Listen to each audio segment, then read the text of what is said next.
Драги луѓе, и добро дојдовте во една нова психоедукативна аудио лекција.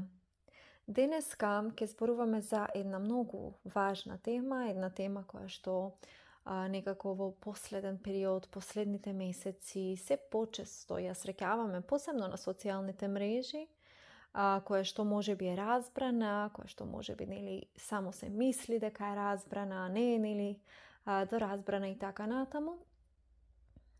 После 2 години јас некаден од прилика се одлучив повторно на овој формат на психоедукација. Ова нема да биде еден подкаст, него замислувам како еден подкаст, но го замислувам како, ајде да речеме, еден малечок мини курс кој што секако ќе го поставам на мојот YouTube канал.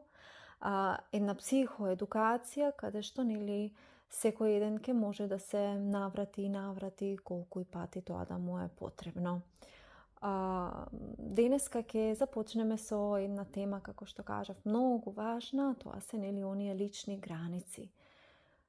Каде ние ги губиме личните граници, како ги губиме ние личните граници, што тие представуваат?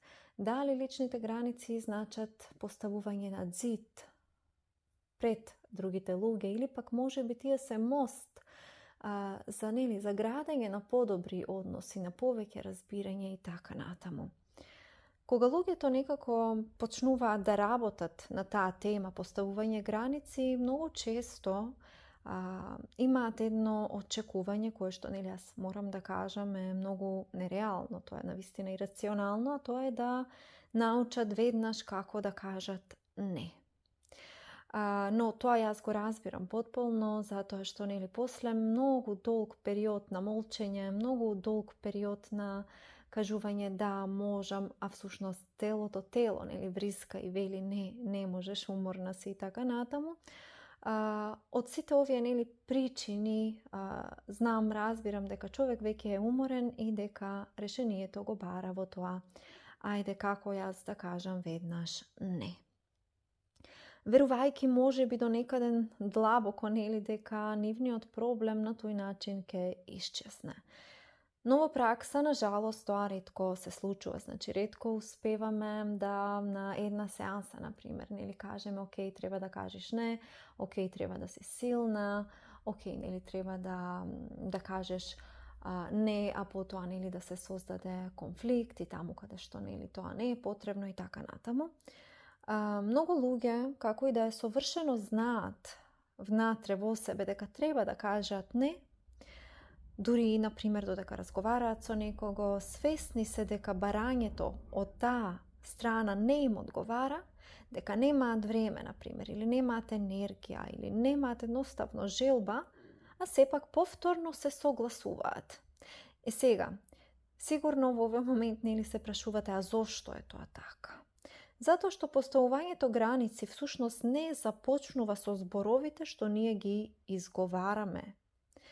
Туку започнува многу порано. Всушност започнува во оној момент кога ќе научиме да ги препознаеме сопствените сигнали кои што најчесто доаѓаат преку нашето тело, бидејќи нашето тело е многу побрзо од нашиот мозок. Границите всушност не се нешто што се појавува само во односите со другите луѓе, и ова е многу важно да се знае, туку тие прво постојат во односот што ние го градиме, што ние го имаме со нас самите. И затоа секогаш кога телото, емоциите или мислите ни испраќаат сигнал дека нешто нам не ни одговара, нешто влија едноставно на нашата енергија, а ние тоа нешто го игнорираме, полека на овој начин се оддалечуваме од себе. На почетокот најчесто тие сигнали се многу суптилни. Може би ќе почувствуваш мала нелагодност, тежина, стегнатост во мускулите, може би ќе почувствуваш некоја тегоба во градите, може би за момент ќе помислиш не ми се прави ова, но ајде во ред и така натаму. Може би чувствуваш напнатост исто така во твоите рамења. Но, што всушност ние правиме? Наместо да се застане и да се запрашаш, например, што значи овој сигнал, зошто јас го имам ова чувство, ние луѓето веднаш почнуваме да размислуваме всушност на другата личност.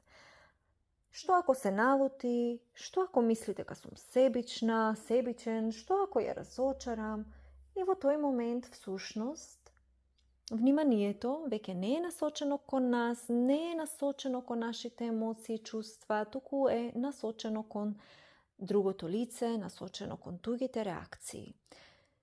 И токму таму многу често и започнува тоа губење на граници. Важно е да разбереш дека ова не се случува затоа што си слаба, затоа што имаш намалена самодоверба и така натаму. Ова се случува најчесто затоа што сме научиле во некаде раните години од нашиот живот еден модел на однесување кој што секако сега треба да го освестиме затоа што гледаме дека не ни користи, дека е дисфункционален.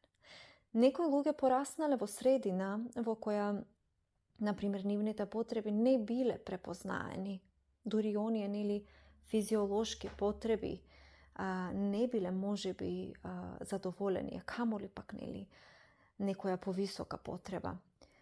Други луѓе пак научиле дека мирот во семејството зависи од тоа дали тие ќе бидат послушни, дали ќе се однесуваат според барањата нели на другите луѓе. Едноставно нели тука се прилагодуваш за да преживееш, за да бидеш нели прифатен од друштвото, од семејството и така натаму.